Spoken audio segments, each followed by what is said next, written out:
Hello, Logan Keith here with Pro Wrestling Proverbs. As I said on the Ric Flair DIY video, we had 2 DIYs from Season 1 that did not get released to you fans. This one being the second. Now, if you've looked at the title, you already know it's about WWECW. But before I get to that, besides finding us here on YouTube and giving us a listen, make sure you go to iTunes on the iTunes podcast app and give us a listen as well. Tell your friends. Maybe they don't like YouTube. Maybe they want to listen to us on iTunes. iTunes isn't their thing. Maybe SoundCloud is SoundCloud/ Pro Wrestling Proverbs. If you want to know what Anthony and I think about the wrestling world, or to see tweets from the individuals that we respect in the wrestling world, make sure you follow us at PW Proverbs to see our likes, our retweets, our comments, and maybe some polls about situations in the wrestling landscape. Finally, you hear us on here, you see us on Twitter, maybe you want to comment. Maybe you want to say, hey, I don't like that, or wow, that's incredibly smart. Make sure you send us an email at ProWrestlingProverbs@gmail.com. Now, as I said, this is the WWECW DIY. Thank you for listening.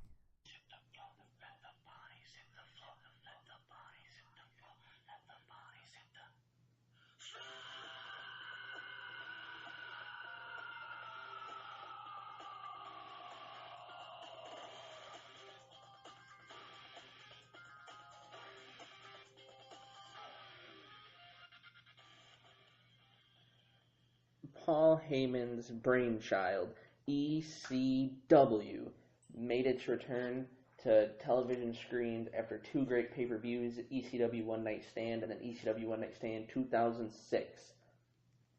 It came back on the Sci-Fi channel on June 13th, 2006, and lasted until February 16th, 2010. Although the first few episodes were good, many wrestling fans agree that WWECW was not very well done, especially since Paul Heyman left due to creative differences early on in the program, and a lot of the ECW style and wrestlers did not stick around. Although many people will essentially shit on the brand, they will not explain what went wrong or how it could have been done better. That is what I'm here to do. I am Logan Keith with WWECW Wrestling Booking DIY. Now, many of the reasons that it's been perceived that did not go well. 1, ECW is seen as a way for Vince to take control of a creation that wasn't his, but still at a fanfare years after closing. And even today, it still has the fanfare. A hardcore match happens, or Tommy Dreamer, the Dudleys come out, and you hear the fans chant, ECW, ECW, ECW. But the problem with this was, Vince didn't want to keep it the ECW style. What many don't know is that Shane McMahon actually wanted to bring ECW back as an internet show, where it could have kept a lot of the same, the low quality in the tech, in the camera, the lighting, or where it could have still had extreme matches and it didn't have to follow the WWE formula. But Vince wanted to follow the WWE formula. This was seen early on as after Big Show won the ECW championship, he had matches with ECW with Ric Flair, D-Generation X, Undertaker, and Batista, which left a sour taste in many fans' mouths. As I said, a lot of WWE style wasn't seen within ECW wrestlers. This was also seen, the show itself, as a joke, as the first episode had the Zombie and other characters like Macho Libre appeared. Also, there was bad authority figures and commentators, which just kept the fans uninterested. But to understand what happened, you have to go back to after the second ECW One Night Stand, which was on June 11th, 2006, which, of course, in my mind, had a double main event. The first main event was Terry Funk, Tommy Dreamer, and Beulah McGillicuddy teaming up against Lita, Edge, and Mick Foley. And, of course, Mick Foley had been on an anti-hardcore tirade, kind of similar to the Cactus Jack character in early ECW. And it was a good match. The main event, of course, though, the real one, Rob Van Dam winning the WWE Championship from John Cena after he cashed in his Money in the Bank contract. and this was very well done. Rob Van Dam, of course, an ECW legend, and for him to win the WWE Championship was big. Then on the first episode of ECW, Paul Heyman presented him with the ECW Championship, a title which had escaped Rob Van Dam. Rob Van Dam now a Triple Crown ECW champion. But this would not last long, as he and Sabu got in trouble. They got pulled over, marijuana was found on them, so this is why Big Show became champion. And after then, it was just a whirlwind of Paul Heyman and Vince McMahon going head-to-head, as I said, with the joke of ECW. It's on Sci-Fi, it's got to have zombies, it's got to have joke characters, or the fact that ECW legends really couldn't do the good style. Now, in order to fix this, the first thing I would have done is not had Paul Heyman on screen. Having Paul Heyman on screen for ECW gave Vince McMahon an easy target. It made him, he could control Paul Heyman. He could not only control the ECW name, but he could control the Paul Heyman character. The authority figure I would have had would have been Terry Funk. Terry Funk, like as I said, was at ECW One Night Stand, but after that he kind of just disappeared. He put on a great match, got wrapped in barbed wire, middle-aged and crazy. He'd have been a great first authority figure. And then you could have eventually had Mick Foley re-embrace the hardcore style. He could have been an authority figure. You could have brought in someone along the lines of, have Shane McMahon do it. And Shane obviously wanted to be attached to the project, or just anyone other than Paul. I think it made it easy for Vince to want to control it with Paul there. The authority figures did not get better as Vince McMahon became an authority figure, as well as being ECW champion. Teddy Long became an authority figure, which I don't think he really fit the ECW style. Then you had Armando Estrada and Tiffany, who would go on to be Taryn Terrell and TNA. And then the commentating didn't get much better, as Joey Styles went on to work more with the WWE.com. The ECW lost its main voice. And instead of replacing it with a Cyrus or a Joel Gertner, they paired Taz and Joey Styles were the original two commentators, with Mike Adamle and Todd Grisham. And then once Taz had to go to SmackDown due to announcing rotations, Josh Matthews, Matt Striker, and Byron Saxton were actually ECW commentators. So as you can see, not a real high-class list of commentators. So I would have tried to have kept Joey Styles there, or at least bring in someone with the enthusiasm of Styles. Mauro Ranallo was not around at this time for wrestling, but someone along a Mauro or a Joey who get the fans amped up. The ECW roster was good, but there's some I wouldn't have kept. For starters, a list who I would have kept from the original roster. I'm only going with the roster that was there before Paul Heyman left at December 19th, 2016. He, of course, left because he wanted CM Punk to win the Chamber. He was upset they pulled Sabu out. The pay-per-view was just abysmal for buy rate. So him and Vince clashed and he left. But until December 19, 2006, the superstars I would have kept. First, the ECW legends. Obviously, Rob Van Dam. Tommy Dreamer, as he's the heart and soul of ECW. Al Snow, Stevie Richards, Danny Doring, Roadkill, C.W. Anderson. All of these men not only could wrestle in ECW style, but could put on a good match as well. There's a reason why C.W. Anderson has the Anderson name. Besides looking like Arn Anderson, he can also wrestle very well. Roadkill and Danny Doring are a great tag team. If you haven't seen their work, go watch them on the WWE Network. And then Al Snow and Stevie Richards, although mainstays in ECW, also had good runs in the WWE. For the veterans, since ECW always had its veterans on the show to help with the young talent, I'd have kept Kurt Angle and Bob Holly. Kurt Angle, ECW needed that name, and Kurt Angle was the name that would bring in a WWE audience. And Bob Holly, with his hardcore background of being Hardcore Holly, it just makes sense for him to be on this ECW show.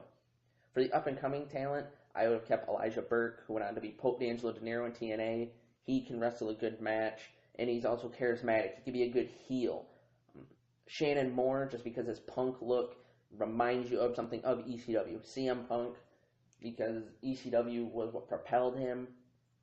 If Paul Heyman wouldn't have been on screen, he should have been backstage, so he could still help CM Punk Test and Mike Knox, I think if you'd have put them together instead of having them fight against the ECW legends, if you'd have put Test and Knox together, just a big brute tag team, it could have been reminiscent of the Pitbulls of ECW's past. And it would have been a great tag team. Although there was no tag team championship, it would have been a good tag team to have fight throughout the week. Now, for the people I wouldn't have kept, I'll start with the young talent. I wouldn't have kept Kevin Thorne, as I didn't think his vampire gimmick as Kevin Thorne or his White Undertaker gimmick as Mordecai did well. And I think it also made it seem the silly sci-fi theme. Rene Dupree, because out of La Resistance, I feel he was the third best, so sending him to ECW essentially made ECW a development territory, a farm. Matt Stryker, just because, having the teacher gimmick there, it just didn't really fit, especially since he went over on ECW talent. They were trying to get him to be booed because he was the opposite of ECW, but it didn't work. It just looked bad for the ECW talent. The Great Khali or Bobby Lashley. I wouldn't have put the Great Khali there just because, again, it made ECW just look bad. And wherever Great Khali was, he was a flop in the WWE. And then I didn't think Bobby Lashley needed to be there because I also didn't think Big Show needed to be there. At the time, this was when Big Show was at his most out of weight. He was not in shape. And the only reason Bobby Lashley was there is because Big Show was the dominating champion and they needed someone to take the belt off him. If Big Show's not on the show, you don't need Bobby Lashley, and he could have gone elsewhere. As I mentioned in the last DIY, maybe put him with Animal to a Legion of Doom. Or just start him on, or just keep him on SmackDown. Or move him to Raw, just not ECW. Now for the legends, I've already said I wouldn't keep Paul Heyman. I wouldn't do Balls Mahoney, Justin Credible, or Sabu, just because of their drug issues, their drug problems.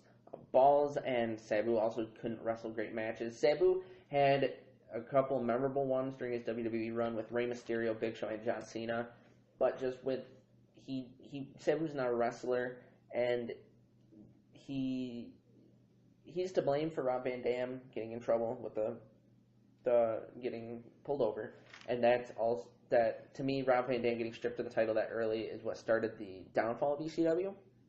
And then Justin Credible, just because of things that have happened recently with his drug usage, it would have been better for him to get help.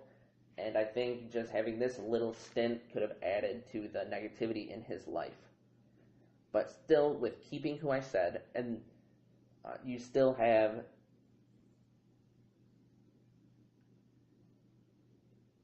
14 superstars on the roster if you kept who I said. And this is alright for 3 to 4 match shows. But then I think that, besides adding Terry Funk for GM, they could have brought Tajiri back, as he was just with WWE, and he is ECW through and through. And then bring Simon Dean from SmackDown. Not as a Simon Dean character, but as BWO's Hollywood Nova. Because Nova was one of the best all-around athletes and wrestlers throughout the 90s. He does not get the credit he deserves, as he created and innovated so many moves. And Stevie was already there. You could have brought Blue Meanie back in, had a BWO reunion. It would have been perfect to have the BWO back on ECW, feuding with FBI made a few appearances, which would have been Nunzio and Tony Mamaluke. This is you could have brought that feud back. So if you add those 3, then you would have had about a 17-man roster, which if Terry Funk's GM, he'll get involved, so 18. You don't need a lot at this point. You have the ECW legends to bring in the old faithful. You have the new talent to develop and become the new brand of ECW. And you have the couple veterans to help train those guys. Which this is Shane McMahon, when he wanted to bring back ECW, this is what he wanted. He wanted to have the ECW people, but then he wanted to develop new stars on it. Also have the veterans, which is what ECW was in the late 90s. And this would have been perfect if you would have kept Paul Heyman backstage. And then you would have had Tommy Dreamer, who of course now with House of Hardcore is booming, and he's helped with Impact, Ring of Honor, WWE. You had 2 great minds. Eventually you could have got someone like a James Mitchell, who was the Sinister Minister, or a Jerry Lynn to be backstage and also help. Some of you might be thinking, why not add the Dudley Boys? Why not add Shane Douglas? Why not add Rhino? Why not add Raven, well, they were all signed with TNA at this point, and I'm not going to pull them from TNA because Rhino, did very well in TNA as the Man Beast. It was a second resurgence. The Dudley Boys, of course, were TNA's top tag team for a long time. Raven was doing very well there, and Shane Douglas was doing well backstage and feuding with people like AJ Styles and Christopher Daniels. So I would have left them there, and I don't really think they're needed. Bringing the Dudley Boys to ECW, which didn't have a tag division, just wouldn't have been good. And then the other guys, as I said, I think they did better in TNA than they would have on this WWECW. But with this edited roster and, keeping a high-impact announcer, keeping Paul Heyman off the TV so Vince didn't feel he had to control it, I think WWECW, if put in the right hands, it could have been Paul Heyman's NXT. It could have been NXT before NXT, where people go to get better, but it actually started overtaking WWE. But, as many know, the Dismember happened. Paul Heyman became unhappy, and he walked out of the company. And for many, they thought this would be Paul Heyman's last time with the WWE. Thankfully, though, he came back with CM Punk and Brock Lesnar. But I think that if he would have stayed off screen and had a role backstage, and the roster would have been what I said, and they would have kept the jokes away, they would have kept the bad authority figures out of there. Without Big Show being there, you wouldn't have had a need for Ric Flair, DX, Undertaker, and Batista to appear and then sour the traditional fans. ECW wouldn't have been WWECW. It would have been ECW. Now, if you like this DIY and you want to hear more, perhaps one on The Undertaker's streak, or the Legion of Doom's returns, or coming in the future, older wrestlers winning heavyweight championships, then make sure you listen here on YouTube. And to find out information about upcoming DIYs, indie impulses, recaps, pay-per-view reviews, pay-per-view expectations, make sure you follow us on Twitter at PWProverbs, where you'll not only hear about those, but you'll hear our opinions. Polls will be put up every week. You'll see retweets from us, from other wrestlers throughout the community, and other podcasters throughout the community.